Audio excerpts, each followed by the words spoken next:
Hello and welcome to the Kingdom Strength Podcast. I am your host, Troy Briscoe. Today we have a very special guest on, Kelsey Walla. She is a triathlete. She just got done with a half Ironman, and we're so excited to get into that conversation today. As y'all listeners know, we're ending this season 2 talking about all things exercise and athletics. So my solo podcasts are catered toward exercise programming, exercise selection, things like that. And then the guests I have on are people that are competitors across many different sports. So I'm excited to get into the endurance athlete land today with my discussion with Kelsey. So she is a accountant, but puts in the work with her training, getting ready for events that she's doing. So like I said, just knocked out a half Ironman, and we're going to get into concepts today about training, what her training looked like, what it looks like to balance everything in life with getting ready for an event like that, and then some other things she's got going on in her world. But for now, before we get into the bulk of the discussion, Kelsey, take some time, introduce yourself, and let the listeners know who we have on the show today. Yeah, so I'm Kelsey. I'm originally from Texas, but moved to Colorado maybe about 4 years ago, this time of year. And my life has really changed from that move, and it's made me into this very adventurous, spontaneous, and fuck it person. Like, I live by the mantra YOLO because, I mean, I've learned that life is so short and I want to just try it all. And so I'm kind of doing all the things. Right now, I wouldn't say deep because I don't have another triathlon on the books, but I have done many triathlons now. Just did my first half Ironman. And so it's really Well, weird to like call myself a triathlete because I'm very mid in all the sports. I am an amateur. I still don't really know what I'm doing, but I'm trying. That is the epitome of everything that I do is I just want to try. mhm, And so yeah, I do a lot of cycling. I think it was the second sport I got into about 2 years ago, but it is my favorite out of all mhm, of them. Running, I got into first. I actually only started it because I had a skiing accident, tore everything in my knee, and that changed my perspective and told me, hey, life is short. You need to take advantage of your body. Do whatever you can do to live life up right now. mhm, And so I told my PT, I was like, hey, I've always hated running, but I want to try it. And then after running and doing my first half marathon, I during that training block, I found a bike, started biking. I was like, screw it, why not try swimming? And so then that's kind of just led me on to all this crazy stuff. And really, ever since I signed up for my first half marathon, I've been just like trying to increase the difficulty of things that I nice. do, and just keep trying hard shit.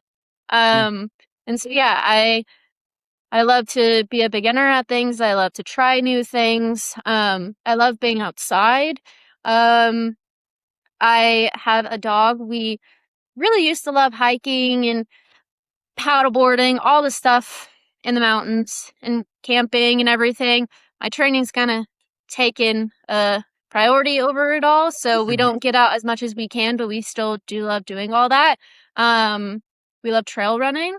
That can kind of combine priorities mhm. together. Um, I am a CPA. I don't necessarily like calling myself that because people automatically think that I do tax returns. I don't do that. I don't touch tax. I used to be an auditor, but then switched over to the like private industry side. Mhm, Um, and for this training block, I was working at a vacation rental company. Right now I'm in between jobs, and so I'm kind of upping my time spent with my club and with content creation. Um, I've been doing content creation just to kind of share my journey since college. yeah, And I love, it's taught me to love community and love connecting with people. And that, like, it shows me that I'm not alone, because Mhm.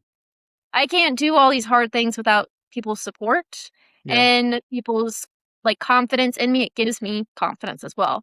And so like that's another huge pillar of who I am is community. And I started a run and cycle club in my Mm. town about a year and a half ago, and it's growing for sure. It's still tiny but mighty. Um, and it's called Wild Coyote, Okay. and I love to just get people out moving. And I figured, like, since I'm such a beginner in these sports, like, we need a space for beginners Mhm. and for to show people that, like, there's spaces for them, even if they're a bit slower than other people, or if they're brand new to this, or don't have the fanciest bike, or whatever. I'm just trying to create a very inclusive space in this very elitist Boulder area where Uh-huh. there's a lot of pros. And so, like, it took me a while. I was scared to start, and so I want to give people that ability to believe in themselves and to find friends that are also beginners and Mhm. whatnot. Yeah. Uh, what else is there about me? Hey, I mean, that's a great intro right there. I mean, shoot, we have lots to dive into, and I'm excited. It's going to be some good insights from multiple things you just brought up. So let's first dive into that injury you mentioned with your Yeah. knee. Tell us about that, when that happened, what exactly happened, and then we'll kind of get into the progression of things from there. Yeah. So moving to Colorado, I was like, I'm gonna get a ski pass. I'm gonna ski my Nice. first winter here. And I took a lesson and then kept going with some friends, and it was good. And then there was this one day that one of my friends that I usually went with, his name is Mhm. Chase, so I would call him my good luck charm. And if I ever went skiing again, he would have to be there. He decided to sleep in that day. And so me and this other guy were like, okay, fine, we'll just go. I should have known right there that Rick I was Chase like, wasn't I there. should have, Dang it. yeah, I should have stayed home. And we like got stuck in traffic going past Vale to Beaver Creek. It was Beaver Creek, Colorado. Hmm. And we got stuck in this like awful blizzard traffic. And my friend driving was like, should we turn around? Like, is it worth it? I'm like, oh, we're already this far. Let's just keep going. That was also a sign that we should have just turned around. I should have listened Yeah. to other people. Um, it is a powder day, which a lot of skiers, snowboarders love powder. This Hmm. was my first powder day. I've been Okay. trying to avoid powder because I knew that I was not confident enough for it. Hmm. And so we get up there. We're on our first run. We're just on a green. Something supposed to be easy. Hmm. We're coming down. We like meet up. Me and my friend are like, okay, we're going to that chairlift so we can go hit some other runs. And so right after agreeing to that, I start heading towards that chairlift, and for some reason just start falling. Even though it wasn't that steep, I just started falling downhill, Oh and with the no. powder, my ski caught, and my knee just did not turn how it was supposed to turn, tore Yikes. absolutely everything. That was some of the worst pain I've Yeah, ever been in. I could imagine. Um, I went down my first moguls that day in with the ski patrol. He'll probably never do that Uh-huh. again. Um, but yeah, it was pretty much confirmed like right away that I tore a few things. Mm, And I like with talking with my parents and stuff, I was like, when's the fastest that I can fix this? And so we did some rehab, got surgery in after 2 weeks after my accident, mhm. and kind of went from there. Found out that I tore my ACL, LCL, MCL, and got, I think, 4 stitches on my meniscus. Yeah. So Yeah. that was a bit rough. That was the worst injury I've ever dealt with. What I Mhm. did growing up was just dancing with some like joint pain, but Mhm. nothing crazy. Yeah. Um, I did like agriculture stuff. You can't get hurt in that. Um, and like no other sports besides like volleyball growing up, but I also did not get hurt in that. Mm. So yeah, this was the worst pain and injury I've ever had to deal with, and it was Yeah. very isolating because I was not even a year into being in Colorado. Hmm. I didn't have a lot of support around me. Thankfully, I did have people that showed up for me, and like my parents were a big help during this time Yeah. being with me for so many weeks.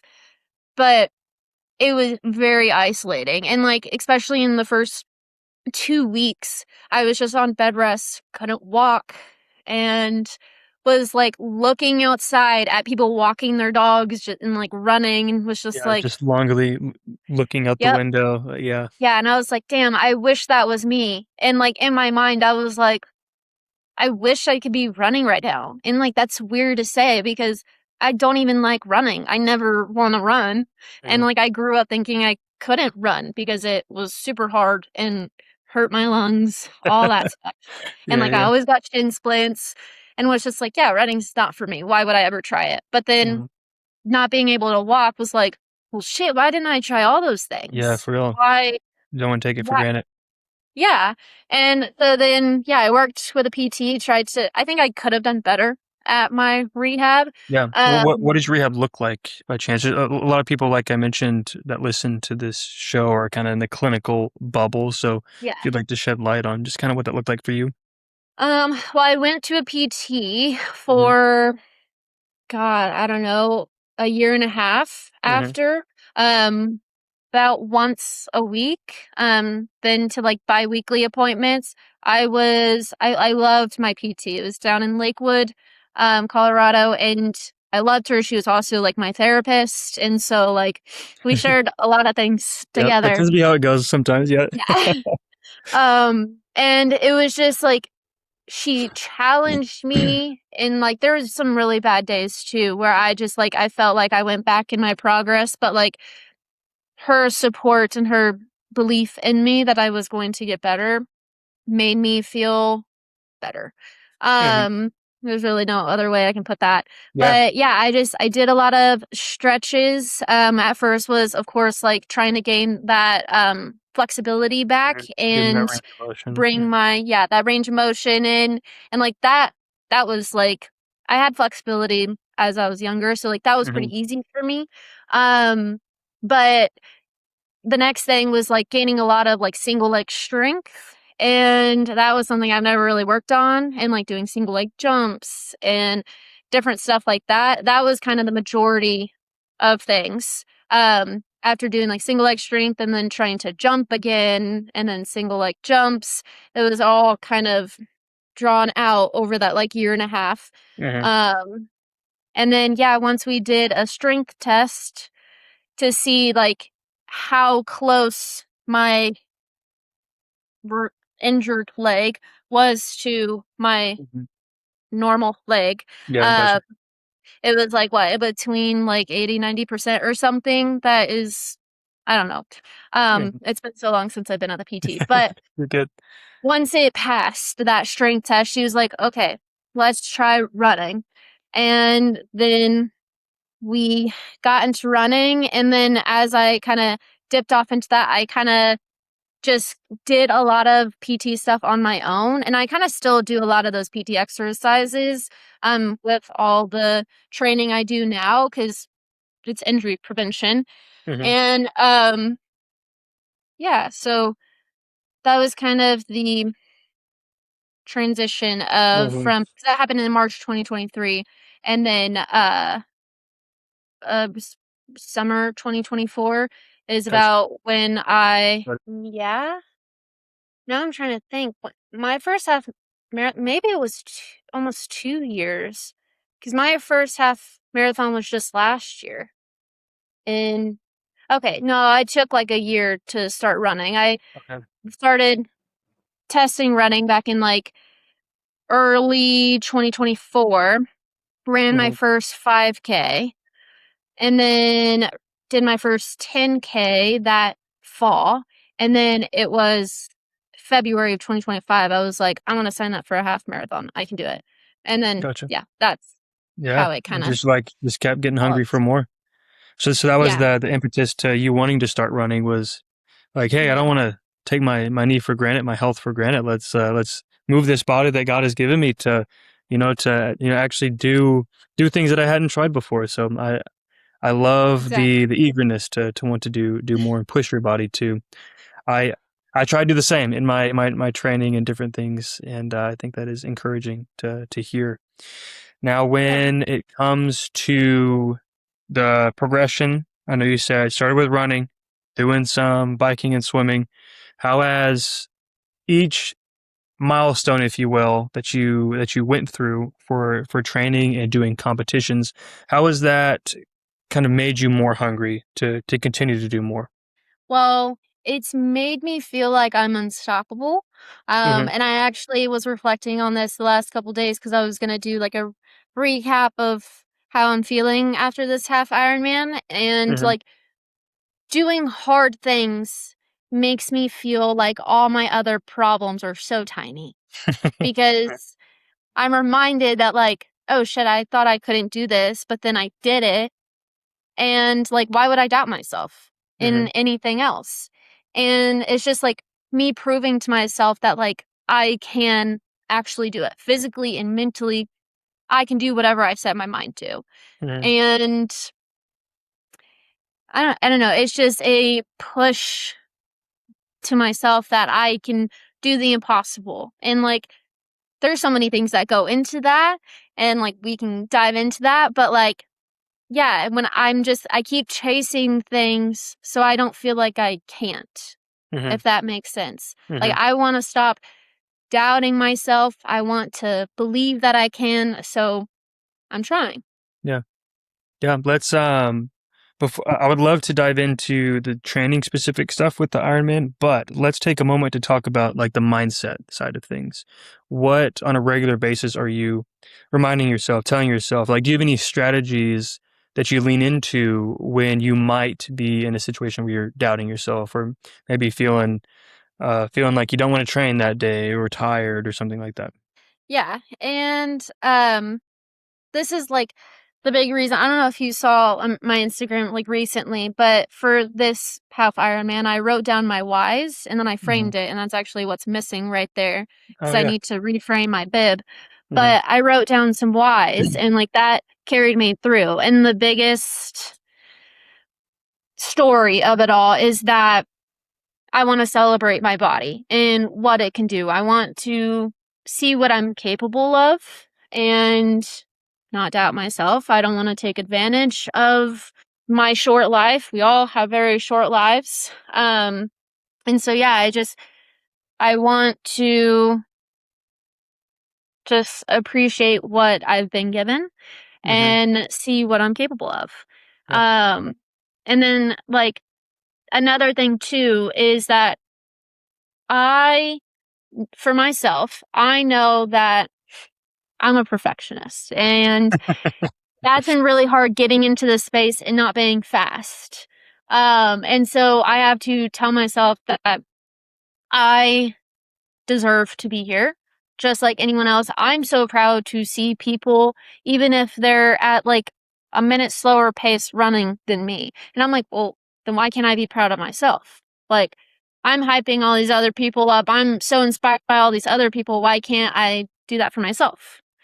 Because I thought I couldn't do it once. I Mhm. literally struggled to run a mile. I never thought I could swim.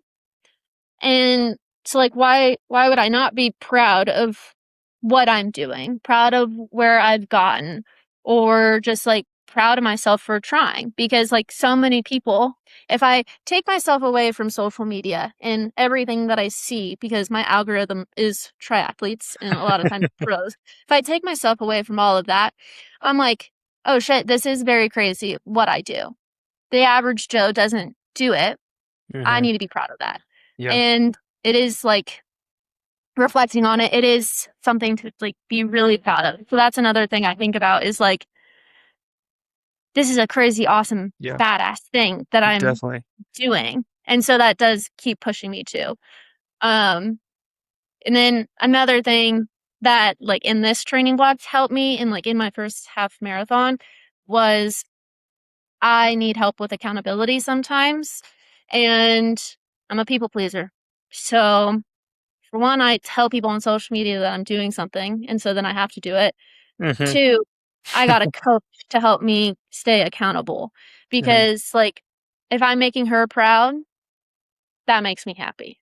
I Yeah. like making other people happy, and so, like, I knew that I would do a better job at staying disciplined and everything if I Mhm. got a coach, and she Yeah, did all my accountability goes workouts. a long way. Yeah. Yeah, so for this most recent half Ironman, that's when you got the coach?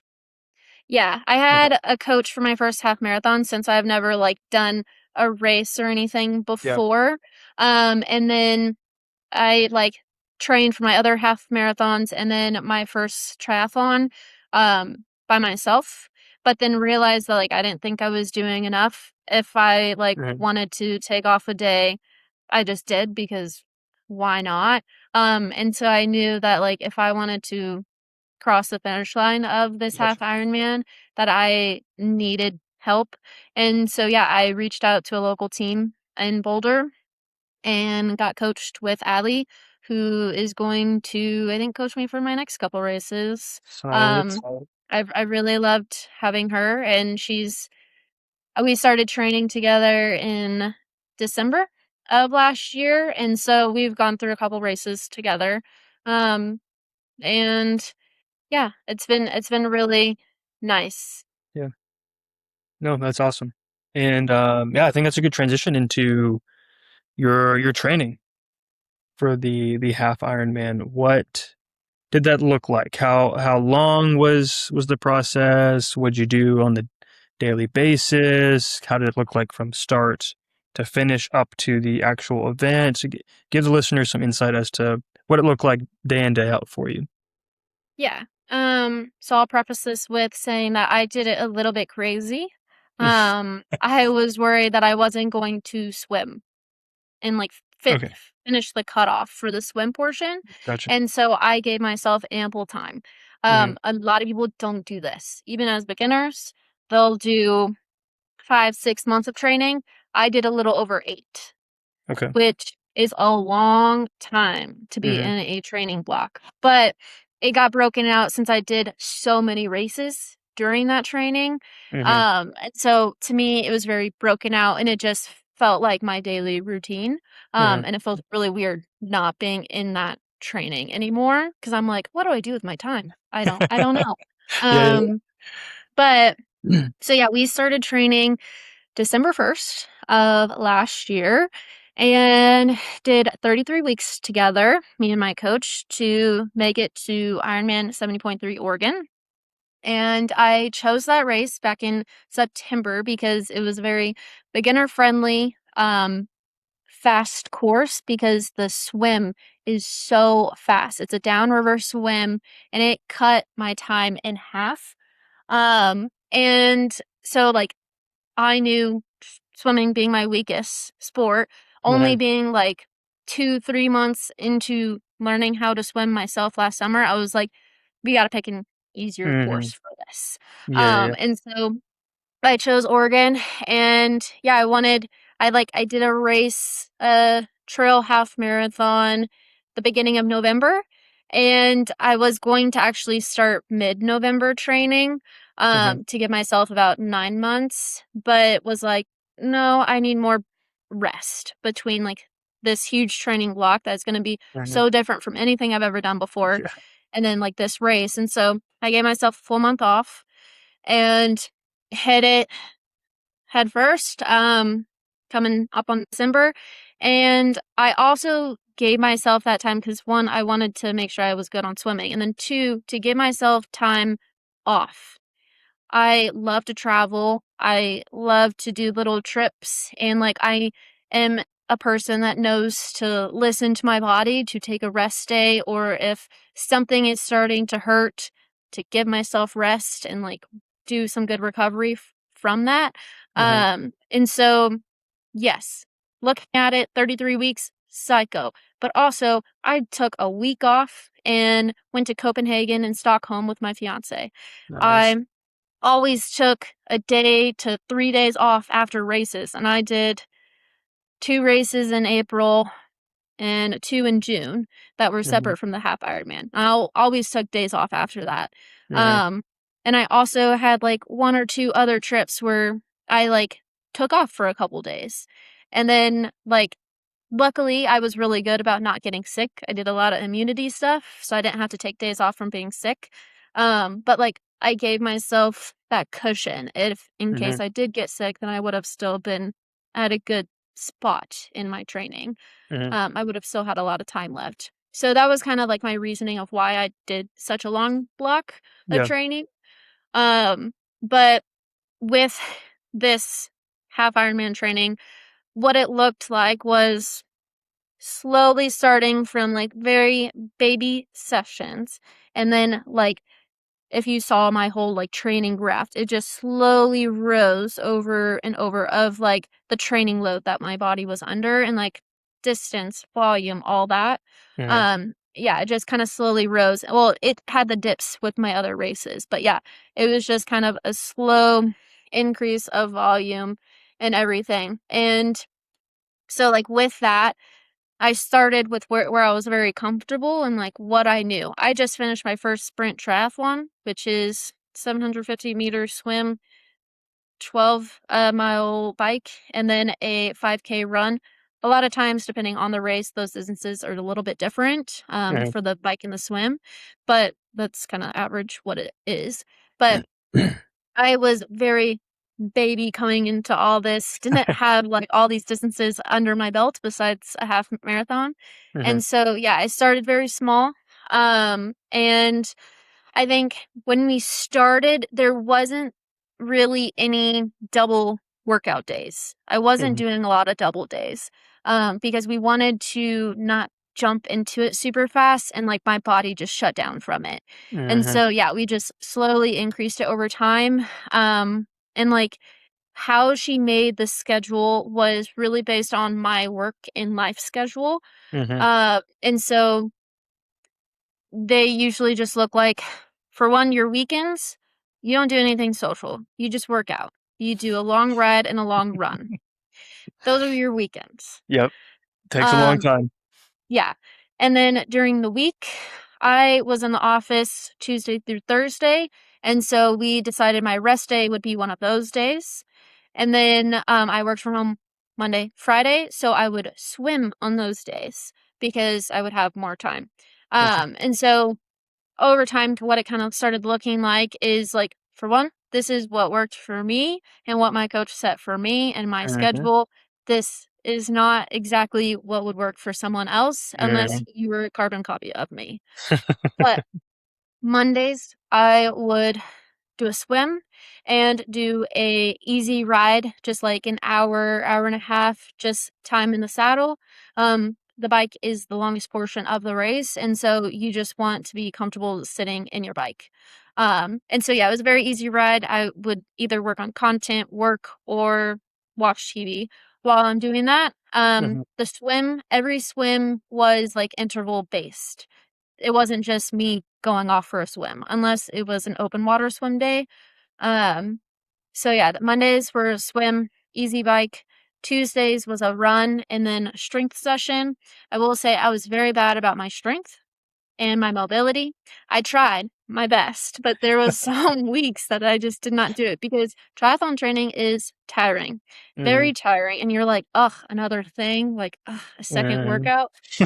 I did not follow my plan 100%, but I followed it about 80 to 90%, and that's okay.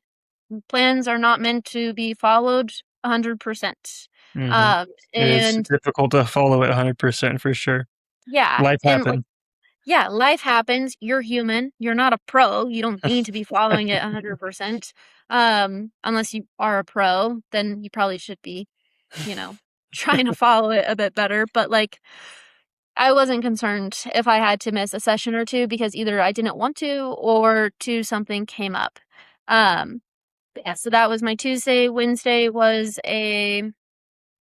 bike, a bike interval ride on the trainer. And then Thursday, my rest days. Friday was an easy run with a like little bit longer swim. And then yeah, Saturdays were my long rides, Sundays my long runs. And at first, before I like got into doing some long runs, My Sundays were actually a zone 2 run with a swim, just to get like me swimming more and me doing some zone 2 training. But once we cut out the zone 2 training and started going into longer distances, like an hour and a half plus on time, we cut out the swim and just did the run on Mm-hmm. Sundays. And I will say that, at least in my experience, the weekends of doing the ride on Saturday and then the run on Sunday was perfect. If I ever switched them around, I could not ride on Sunday because my legs were too tired from the run and I was just like too drained and underfueled every time I tried to go on the ride after. So Mm-hmm. doing the ride and then the run the next day was always the best, like, way it was organized. I was always having a bad weekend if I ever needed to flop them. So I don't recommend Mm-hmm. having the run and then the ride. Do it the other way. Yeah, no, Yeah. How about that's a how everything looked? yeah, that's a good overview of kind of what your daily routine, kind of week to week, and general progression of things. You really did hit on some great principles that I'm even talking about in the series that I'm doing of exercise programming, which is kind of how I'm ending the season 2, like I mentioned at the start of this episode. So, very general principles like progressive overload and, not starting too much. There's some plenty of research out. Tim Gabbett is one in particular researcher that's done a lot of studies in the world of loading and progressions. So a really really large acute to chronic workload ratio has a higher risk of putting your tissues in the state of actually being more uh, potential injury and having limited capacity to handle the demands you're putting on it. So the Mhm. slow progression definitely balances out that ratio a little bit more. If you're doing too much too soon, then your acute workload is drastically higher than your chronic or long-term workload, and your tissues don't have the capacity to handle said demands you're placing on it. So very, very simple principle there, and general recommendation for that is a 5 to 10% increase in volume per week if you are accruing that volume for such a competition. And a way to slowly do that is the long training block there that you endured. and Yeah, it was long, but yeah. also, yeah, I never really got hurt. There was one time where Mhm, I was feeling some pain in my foot and went to a PT, did some dry needling, did some extra mhm. recovery from it, but otherwise, like, I did everything that I wanted to do, Yeah. and I made it to my A race healthy, non-injured, and my body feels very good. Like, Mhm, I took a week off after that race and then immediately went into this crazy backcountry cycling trip, and my body somehow like felt good waking up every day to tackle the mhm. next day. And I was like, Yeah. oh shit, this training like was really good on my body. Cross training is so good for you. Like, I'm, like, so ready to get back into not really running, but, like, to swimming because it's so good on your body, and, like, I like doing all the different things. Mhm, Makes me not bored. But yeah, it's the best way to go, and I definitely think, like, my coach did a wonderful job at doing that progressive overload over that mhm, period of time. I mhm. felt a little bit crazy with it, but my body, I think, is thanking me for sure. Yeah, no, it sounds like it was best way to go about it, especially for you. I like your like overview there at the beginning. You gave the forewarning that, hey, this is just what worked for me, and you're Mhm. very very right. The training plan ought to be catered to the person's schedule, current capacity, what they're able to do, Yeah. and how many races they may have up until their main race. So many factors come into play when trying to establish what the program ought to look like in the long run. And even layering things in, like you said, the strength training helps actually put load through tissues under range of motion and increase the robustness of said tissues to be able to tolerate the the strain they're going to be in your long endurance sessions as well. So all those things come together, and sounds like you did it very well, and your coach did a great job at kind of putting those pieces together with what worked for you. So, which was, I'm very grateful for you sharing, because that was a big piece that I wanted to discuss today, particularly with the themes that I'm talking about in kind of this phase of the podcast as well. So I think that was very, very helpful and fruitful for the listeners. And so coming off of this race, what's kind of next on the docket for you? I know you're always shooting for the stars. Yeah, and I like having something on the schedule, something to kind of look forward to. My fiance upstairs might hear me say this, but he's restricted me while we're wedding planning to sign up for another 70.3 because I was busy. I also do a Hmm. lot of other things like working full time, having the community, Wild Coyote, and the content creation. Like I am busy 24/7. I'm constantly working. Hmm. Um, so the training, while it was always between like 7 to 10 hours a week, which like doesn't sound crazy when you talk to someone that could be training for a full and is doing like 15-hour weeks training. It's a lot, and I couldn't have done it without his support. Hmm.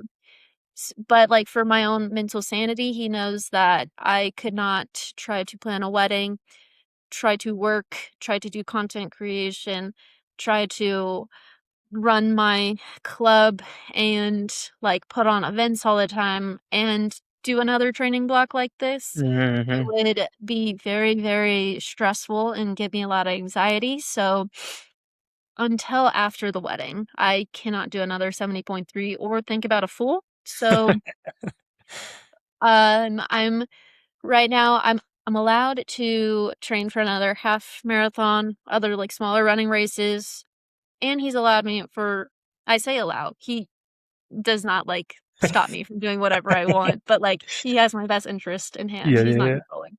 Um The accountability piece, like we talked about earlier. yeah. Um I can do a marathon, which that's crazy. Running 26 plus miles. Insane. But unfortunately, I want to do a full Ironman. So I'm like, I probably should do a marathon Hmm. just by itself. Try it Hmm. out. Even though I've learned that I'd rather run a half marathon after biking than just do a half marathon by itself. It's better on your body. Your body's just so warmed up already Yeah. that like it feels better. I don't know. Just running races by themselves are kind of like meh to Hmm. me And now. it's like the exact same thing for much, much longer. Yeah. A lot of load on single leg for Yeah. double the time. So Yeah. it's a lot But on the yeah, body for so sure. I'm gonna do a trail race this fall. Uh-huh. It's a 3-day event with vacation races. It's called Trail Fest. Okay. That will be the longest I've ever run at that point. I think one of the days gets up to like 18 miles. I've never run over a half marathon. So, that'll be the next big thing. And then Okay. I think in the fall or the spring, I'm going to sign up for a marathon. Solid. And that's gonna be a little bit crazy. That one I'm really afraid of. But yeah, we'll do that. I'm thinking about one that's in March. Um, has not been confirmed yet, but will be Okay. confirmed soon. Cool. Um, Over in your our area. wedding, huh? Over in your area, in the Boulder area. No. I like traveling for races, even though it Gotcha. makes logistics very hard. Um, I You like like seeing different places, right? Yeah. yeah, I like traveling. I like doing these races. Why not combine the 2? Hmm. And so yeah, that one I won't give away the state because it's not confirmed yet, and I don't Gotcha. wanna, like, mention it And then not do until it. Hmm. my, like, entry's actually confirmed. Hmm. Um, so yeah, that one, March timeframe. Our wedding's in July, and then I might look at doing a 70.3 in the, like, winter of next year. so I can start training for it once the wedding ends. Hmm. Um, and then I think my goal is a full Ironman in 2028, All right. which like I always thought, oh no, I couldn't do that. But then while I was racing the 70.3, given I was doing an easier course, but while I was doing the run, I was like, I just had to like just keep moving for Hmm. just an extra couple hours. Like, I'm not trying to race. Hmm. Like, so many people that I was running next to, we were all running, walk, run, walk, run, walk the whole half marathon. Hmm. And many of them were Ironman. They had the Ironman tattoos, they've done pools. And I was like, oh shit, Yeah, if they can do this, then I can do this. exactly. Like, You're hanging right with them. yeah. So yeah, it definitely it made me feel very capable and that like it's not actually such a crazy idea, which yes, it is. But I don't know. I feel very inspired and empowered after that race. Hmm. And I don't know if there's a full Ironman that has a downriver swim. I'm actually gonna have to learn how to swim for the full 2.4 miles. But Hmm. um yeah, no, I feel like more excited about it than nervous. And mm, I'm not really feeling that I can't do it because I've proved to myself that like I can do all these hard things. And so it's just like that's gonna be psycho for me to do. But like I know I can do it. I love it. I love it. Yeah. Pushing yourself, seeing the capacity that your body has, and continuing to get better. I mean, not only does that sharpen your body physically, but your mind as well. Hmm. And I know you said the marathon's almost the next scary thing.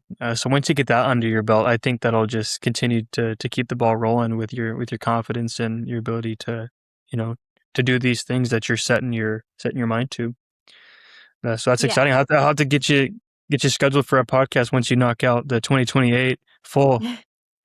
Yeah. Talk about your experience with that. That's incredible. Yeah, I've never done a Ironman to any variety. I've done marathons and half marathons, things like that. But maybe I think you're convincing me slowly that hey, maybe I ought to try it out. They're so they're they're so cool just because like you meet some really cool people and like yes, there's some really hardcore people that are like trying to race it and win it. And Hmm. then there's just these other people that you meet that are just like I don't know, just so empowering. They like a lot of older people that do it because like your prime age actually isn't until you're older. Like I'm not even in my prime of being a triathlete yet. I'm still young for it. Um, but like there's so many of this like older generation that's like having a great time. They're not going fast, but they're enjoying themselves and they're just like I don't know, it's just so empowering to see. And like there was this one guy or these couple guys that were in front of me waiting for the swim for us to like get in the water for the 70.3. And he was just like, yeah, I wanted my dad to do this with me. And so now we do it together. And the dad's 60, 65 around Wow, that range. And he's like, yeah, this is just like what I do. And I'm like, that's that's amazing. so cool. And it's Goals just right like, there. yeah, like seeing people from so many different backgrounds Hmm. and like some people coming from swimming or some people just coming from running, some people coming from nothing. Like, I don't know, it's just it's a big community thing. And like everywhere everyone starts from nothing. And so like Hmm. even if someone is like really good racing it, they are very inspiring because like they just worked super hard to get where they are. Some people are very naturally gifted as well, but like Hmm. everyone's just, like, trying, giving it their all, and having a blast. Um, and it, like if you have ADHD or you just get bored running multiple times a week, breaking it up with swimming and biking Hmm. definitely, like, makes the week go by, and it, like, makes it fun. Yeah, Um, it's really I don't know, I like cross training like that. I think that's kind of, like, why I like the race so much. Um, because of course, like, I could be swimming, biking, running without racing, but I really like the training part of it and just, like, being able to do something different every day. Yeah. Um, that is really, really nice. But yeah, Keeps things I don't fun. know, the people are so cool. I don't know, I recommend it. And being a beginner is so fun. It's scary, but it's empowering. Trying Hmm. to, like, learn something brand new as an adult. It's, awesome. Yeah. No, I love that. I'm inspired for real. I think I might do one. I mean, yeah, definitely do, especially sprints. There's people that, like, don't even train and just, like, go into Literally. it for It would be a good introduction. I mean, I've done a lot of running in particular, a little bit less yeah. biking, and then swimming. Shoot, I would need to work on some technique for that. That's for sure. I mean, like, I literally haven't done any of these swims. So I've done 2 sprints, 1 Olympic, and 1 half Ironman. I haven't done any of them freestyling the whole way. Hmm. Okay. And, like, We send it you up. don't need that. You just need Yes. to know, like, how to stay afloat and move yourself a little bit. Yeah. Exactly. Um, so, like, I came in very scared of triathlons because I was like, "I can't swim." I just started learning how to teach myself, like, a year Hmm. ago. And so, like, yeah, that was my biggest fear, but then, like, seeing what everyone else does, even in this, like, half Ironman, because I was like, "Oh, I have to freestyle this whole thing." Like, I don't know if I can go that long, but there was multiple times I slowed myself down actually during the Hmm. swim because I was just trying to take it all in, and, like, every time I, like, would lift up my head, I would see people just, like, doggy paddling, I would see people just kinda, like, hanging out, they weren't all doing freestyle, and so I was like, "Just chill." Like, you don't have to, like, hold a certain speed, you don't have to hold a certain pace, whatever, like, Hmm. there's people that are just, like, having fun with it. Yeah. Let's get out there, move your body, try your best. I love it. Yeah, exactly, just move your body, do cool stuff. Hmm. Heck yeah. Yeah. No, I'm gonna do it. I'm gonna let you know when I get it on the There's books. some good ones in Yeah, Texas too. I can imagine. So we'll move on. So I want to hit the run club and then a little bit about your social media and content creation. Before we do that, before we officially transition out of the training side of things, I want to hear the biggest thing that you learned through your process of training for the half Ironman. Don't know if I necessarily learned it, like, during this training, Mm-hmm. but, it was definitely emphasized a lot, and it was that no one else is gonna do it but you. If you want something, you have to do it. And like I like kind of mentioned in the beginning, like I couldn't do this without the support that I have from people believing in me and pushing me, but I have to be disciplined. Like I have to show up for myself. Yes, I didn't show up for myself every time 100%. There were some workouts I skipped, but like overall, no one's gonna do this training but me. My coach can't do it. My fiance can't do it. Like, I'm the one showing up at the start line. I'm the one that wants to cross the finish line. I have to show up for these workouts. I don't Mm-hmm. want to do most of them. I don't know if, like, I think out of maybe all of my workouts, can't even count how many workouts it was, but like for all of them, it was probably over 50% that I did not want to do, which is a lot. And so probably pretty close to like 70-75% that I didn't wanna do because you get tired, I'm busy, like, you don't really wanna do it, but, like, Mm-hmm. what I told myself is that no one else can do it but you, Yeah. and, like, you want these things, so work for them. There's Mm-hmm. so many things that I want in this life, and yes, I can ask for help, but at the end of the day, I have to be disciplined with myself and do it. Mm-hmm. I have to put in the time. I have to suck it up, be a big girl, and go to the pool. Sometimes I would really get stressed out to go to the pool because I'm like, oh, I can't do that 500-yard lap. And then I would go, push myself to go, and end up doing it. And so I'm like, I'm dumb for being stressed out in the first place. But like, yeah, I can't rely on anyone else to like reach my goals, Mm-hmm. but me. Yeah. I love it. That's a great But takeaway from the experience. Yeah, and then the only other like big takeaway I would say from all this like training is that I definitely don't think I could have done it alone. I From the support of my coach, making all the workouts, like I didn't know what I was doing. I didn't know how I needed to like Mhm. progressive overload all my training. And so like I couldn't have done it without that. But for other people that can't like afford a coach, you can do it. Mhm. There's training plans like online that you can find. Um, they just won't be totally tailored to you. But Mhm. and then like I do this to myself. I make myself so busy with everything that I like put on my schedule, but I'm able to reach all my goals with an amazing partner who like believes in me more than I believe in myself and is like, okay, yeah, like why not try? Why not do that? Like whatever you need, I can help you. I'll show up for you. And so Mhm. like having someone show up for me to help me like relieve my stress that help push me further too, like Mhm. surrounding myself with people that believe in me, support me, and like also having friends that also do this because this training can get so lonely. There's a lot of times that you're just working out by yourself for a long time. And Yeah. so like thankfully I have a lot of friends in this town that worked out with me even though they weren't training for anything. But Mhm. they knew I needed company and they were willing to be there for me. Yeah. Um, and yeah, it's just yeah, having a support system really helps you go further. Mhm. No, I love that. Very a lot of truth in there. Very, very true. So speaking of the support system and community, especially when it comes to training, tell me about Wild Coyote Club.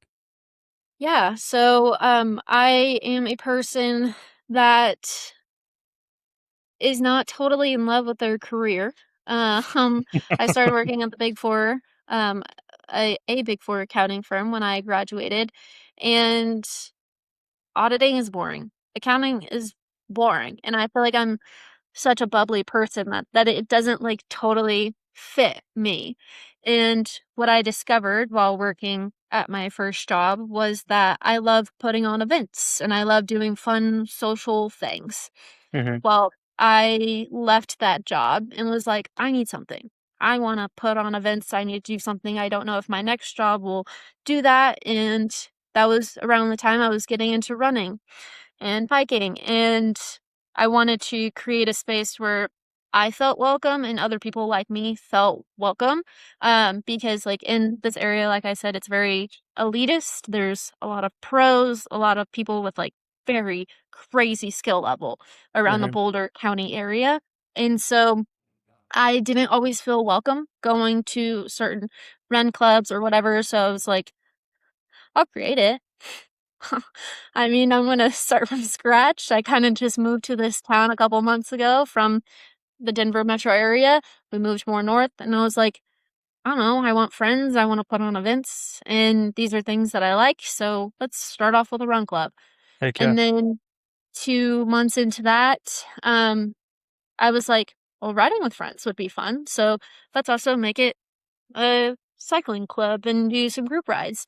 And I wasn't going to do them very often. And then I had a friend last summer that was like, okay, I'll see you next week when it was supposed to be bi weekly. And I was like, okay, You're like, I'll all do it right. weekly. And then to me, I was like, well, yeah, if I do it weekly, that gives people like more of a chance to show up if they can't one week, like with all their scheduling. Mhm. And then like I tried to plan it in a way that like fit my hybrid schedule because I'm like, oh, if people are in the office, they'll most likely be in the office Tuesday, Thursday. So, like, why not do a run club on Monday? There wasn't anything happening in this town on a Monday night for running. And so I was like, oh, that'll be perfect. People travel or have other plans on the weekend.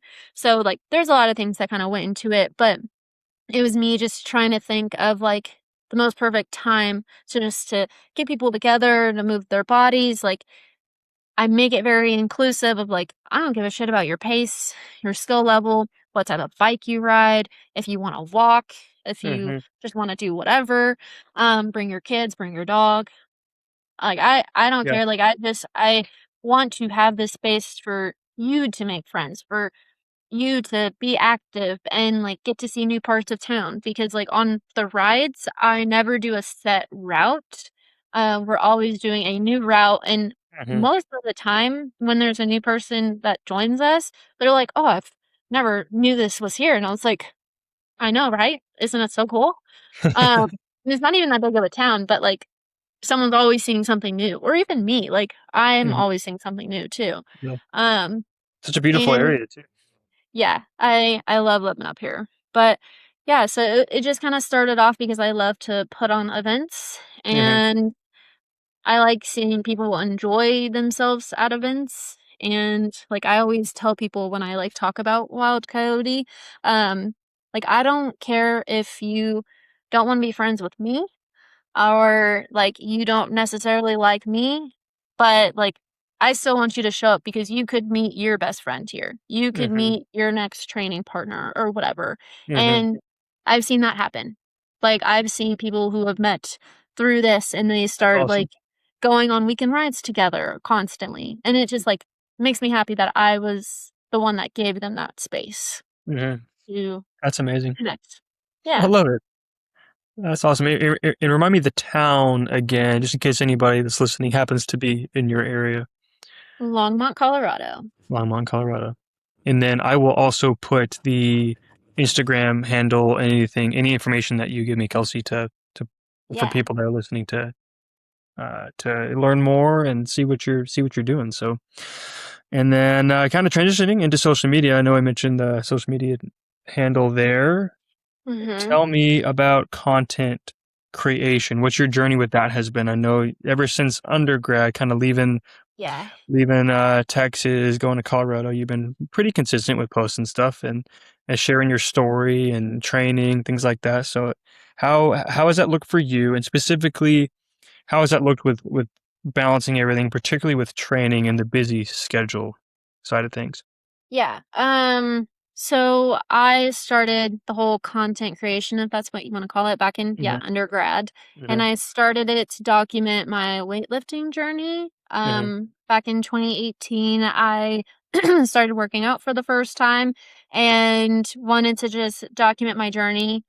Um, Learning to like lift heavier weights and go from like not even being able to curl nothing to curling 5 pounds, then to curling 20 pounds, Hmm. and just, like, little wins throughout my journey through that, um, and, yeah, it did really well, because that was pre-COVID, and not everyone was on social media, and so, yeah, it kinda blew up. I really enjoyed just, like, sharing tips and tricks and stuff that I did, but it was all workout, very active, strength based. Hmm. And then I moved after graduation here to Colorado and realized like, oh my God, my life isn't just working out. But in college it kind of was, because like all I did was study and work out. Hmm. And then I like moved out here. I was hiking, I was traveling and working full time, Hmm. and was like, I can't put out content all the time. And like there's so much more to my life. And so like I kind of stepped away from it, Hmm. didn't really post as much, didn't care to look at it as, like, a business or community thing. I was just kinda, like, posting for fun whenever, but it stressed me out, trying to, like, m make a post every other day, or, like, trying to find something to post. So, yeah, I had to step away from it and focus on, like, actually enjoying my new life out here and making big girl money. Um, and then I had my accident that next spring and was like, "I can't work out. This account is literally called YOLO Workouts, and that's not my life anymore."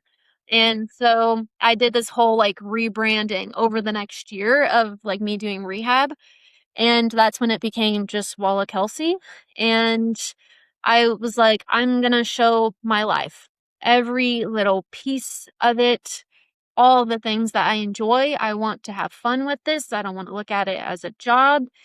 And so that's kind of what it became. I just started posting trips I went on, the hikes I did, if I was still working out, because like that time I was kind of sharing some like helpful ACL tips, Mhm. and like what I was doing as rehab, but it became kind of all encompassing.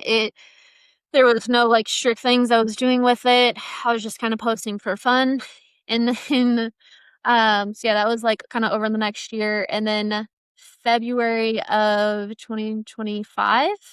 Um, Around the time I like signed up for my first half marathon, I told my fiance, I was like, should I like try to go for this again? Like try to make it something, like try to actually be a content creator and like make it a business. And I don't know, just try to give myself more opportunities.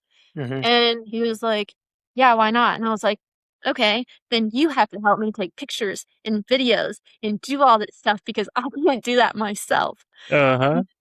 And so he said, yeah, fine.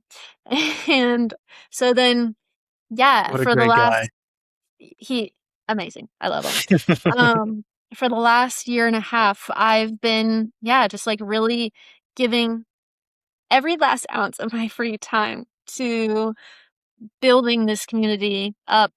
I wasn't starting from ground zero. I was starting from my past of weightlifting, but I wanted it to be very adventurous, spontaneous, and like that was around the time where I was starting to just try new things that I was not comfortable with and that Mhm. I was just like wanting to dip my toes in and like I was coming from no skill level. And so like I think that resonated with a lot of people and seeing that like I was trying all these new things, seeing all these new places while working full time also really resonated with people.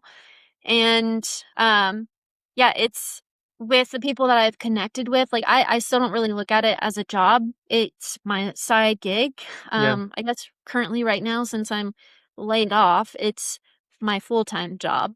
But it's just this thing I do on the side for fun because I love connecting with people and, like, meeting people. I've met so many cool people through it, like, who I just went on this last bikepacking trip with last Mhm. week, Reby.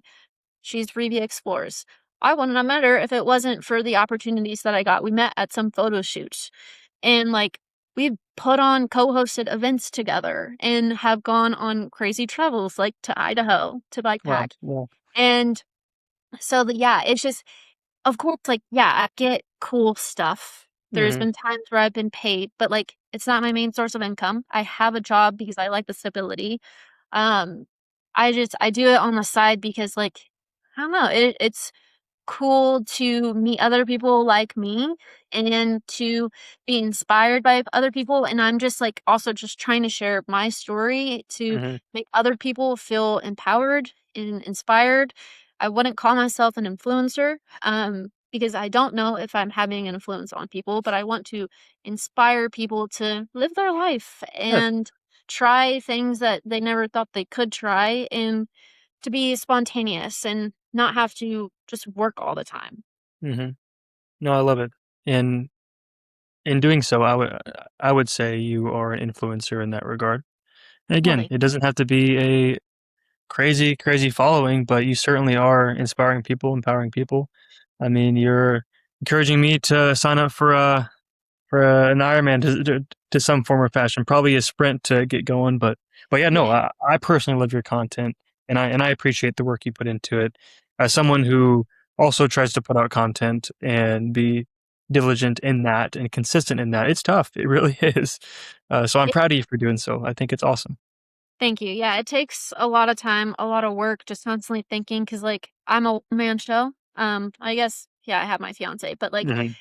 I'm the one editing everything, filming Hmm. 80% of stuff. Like, I don't have a manager, at least, like, not yet. Like, Hmm. I'm doing I wear a lot of hats with Hmm. it. Um, but because I like it. At the end of the day, like I want to help other people. I want to share my story if it will help other people have a happier life and to get out there and try new things. And also like I feel the need that I need to share the raw and real bits of everything because not everyone is like that. There's so Mhm, many people out in social media that like don't share the true parts of training and how things get rough and how mhm, like shit is scary. Like trying new things is so scary, but it's mhm. also so worth it and it's empowering.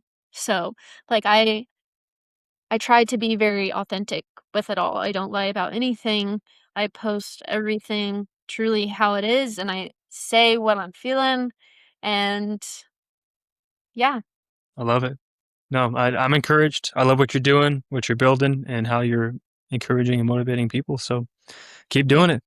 Keep doing it. Okay. So before we wrap up, we've coming up on the end of our time today. I always give the opportunity for my guest to leave one final parting thought or final takeaway, if you will, that you would want to leave the listeners with to end out the episode. Um if I had to say one thing, it would be YOLO. You only live once. And life is so short. Your physical ability, mental ability could all be taken away so soon. So, Hmm. like, do the impossible. Do what you, or try something that you thought that you couldn't do. You Hmm. just start very small, work your way up, but try it. It's scary, but it makes you so much better in the long run. It gives you so much confidence to just try anything in life. I definitely feel more like a daredevil than I did 2 years ago. Um, and like, don't be afraid to just put yourself out there with trying those new things and with like just meeting people, connecting with people in your community, um, having friends and everything. It's so worth it. Um, yeah, just put yourself out there, try everything. Life is so short. And also Yeah. like soak in all the small moments. Don't be always wishing for a year from now or whatever. Take in today. Take in this moment while also like trying. Just Hmm. always try. Yeah. I love it. That's a great takeaway. Being present. That's something I remind myself all the dang time. Mhm. Well, Kelsey, thank you so much for your time. It was a blessing to get to chat, and it's been a while since we had talked. So it's really, truly a joy to catch up and really see what your life is like now and what your world is looking like. So thanks for sharing. I'm sure it was very encouraging and impactful for our listeners today.